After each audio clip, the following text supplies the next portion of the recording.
But hilariously enough, when I ended up going on a tangent about speaking about the fact that perhaps I'm coming to the realization that I have been channeling a lot in my life. What I've been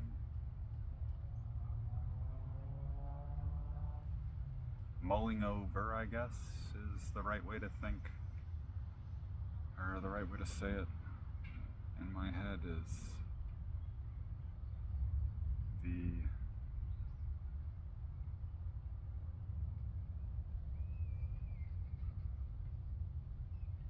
relationship that I have with judgment. And that's a little bit of a tenuous relationship, I guess. Um, if you were to ask me, gosh, maybe even just months ago, to be honest, I would have said that I hate a burning passion all judgment. And the irony behind that to me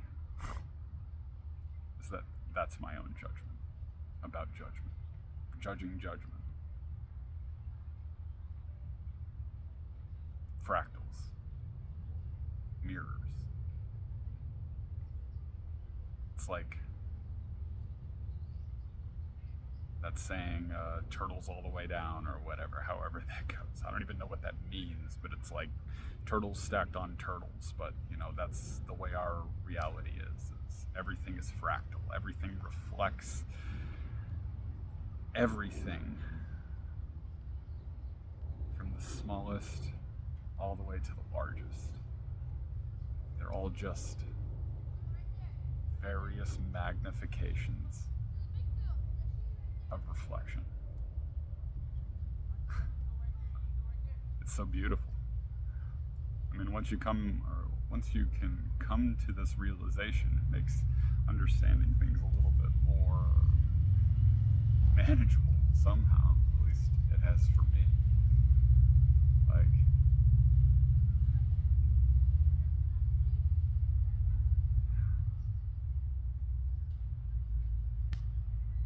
Like for instance, the fact that every other person is just serving the purpose of reflecting to you whatever it is that you believe yourself to be, or you understand yourself as. That's why other people trigger us so much, but that's the point. We're supposed to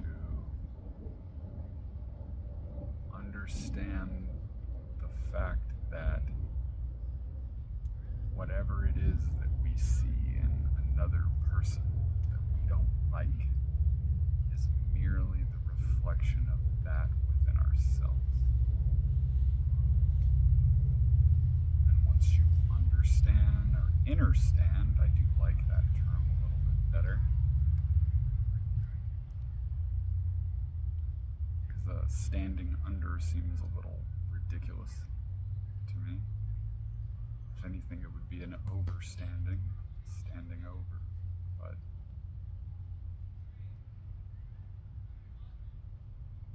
inner standing, that's why I prefer that one.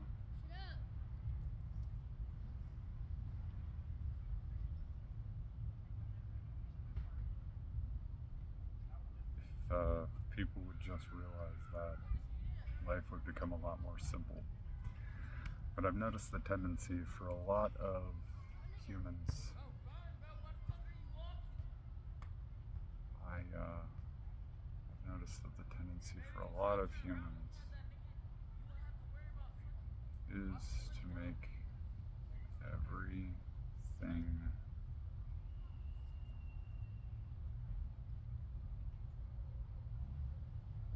simultaneously about themselves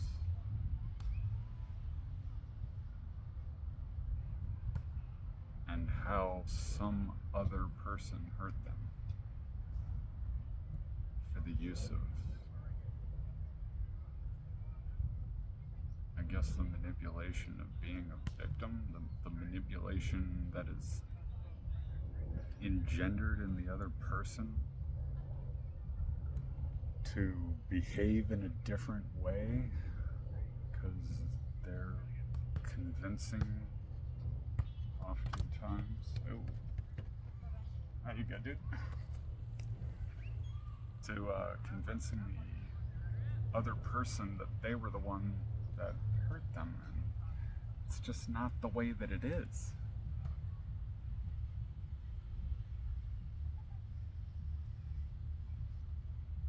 This is a carefully crafted illusion, and we all created this. Whether we realize it, understand it, remember it, whatever, or not, we all created this, and we've all insisted upon it up until this point. But I've been asking myself the question, why? Why are we doing this to ourselves? It's like we like being in a cage. It's like it feels more safe to be in a cage than it does to admit our own power and break the shackles or chains associated with that. And all I can see or all I can feel or experience when I put my mind to that is sorrow, sadness. And if I allow myself to become too attached to it, it results in depressions and thoughts of suicide. What is the point? Why? It's so disempowering. We don't realize what we're doing to each other. We don't realize what we're doing to ourselves. And the biggest way that we're doing these things is by the words that we choose and insist upon using to trap ourselves. It's a very strange paradigm. But I'm beginning to see it like it's okay. Yes, we all fell for a trap. Somebody else sold us a bill of goods. We fell for the lies. That all doesn't matter. There is only now, as far as time is concerned, and now we can choose differently.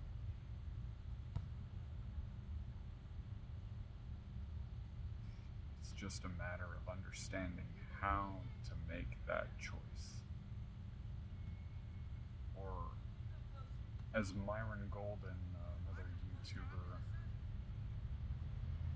frequently talks about the root of the word decision. Decide. That's to cut off from any other option. That's really what we have to do at the end of the day. Give ourselves no choice.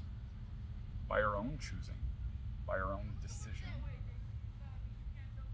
by our own free will. Our will is our power. Our will is our will and our word together is our power. Or something like that. So we just need to choose to utilize the tool of our will in a different way.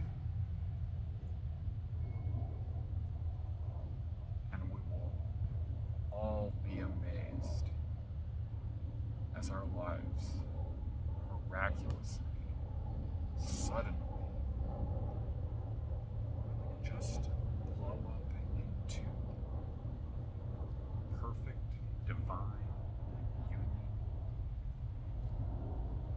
success, abundance, joy, freedom,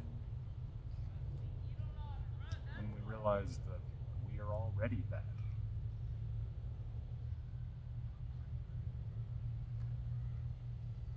But we've been convinced otherwise. Because it serves whoever thinks they're in charge at the top best to get what it is that they want, which is money and material, and as far as they're concerned, tangible power. But their power is not real. We can take that at any given point because we are willingly relinquishing ours by their insistence. We just don't realize it because we have this massive blanket of illusions coating us in this lovely, beautiful warmth as we experience it of security. The security is a lie. It's not real. It's just a concept. There's a quote that makes me think of, or that I think of quite often, is that people don't have ideas. Ideas have people. They're just vibrations, they're constructions, they're creations in the universe that people have had at one point.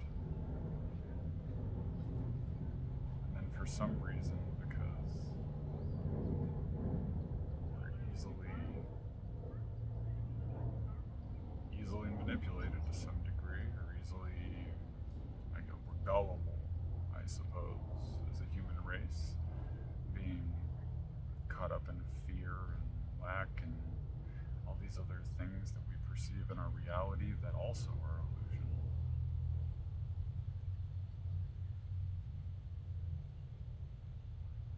But we get caught up into them and attached to them.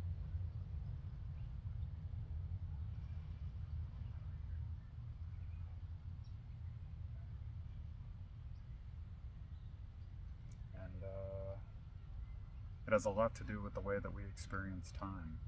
It's very funny. Because time is another illusion. It doesn't exist. Everything's already done. Everything's already happened. And yet, we sit here and we experience reality as if it's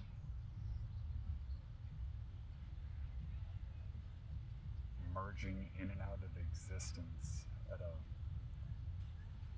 consistent rate of frequency, you might say. That's all it is. It's a modulation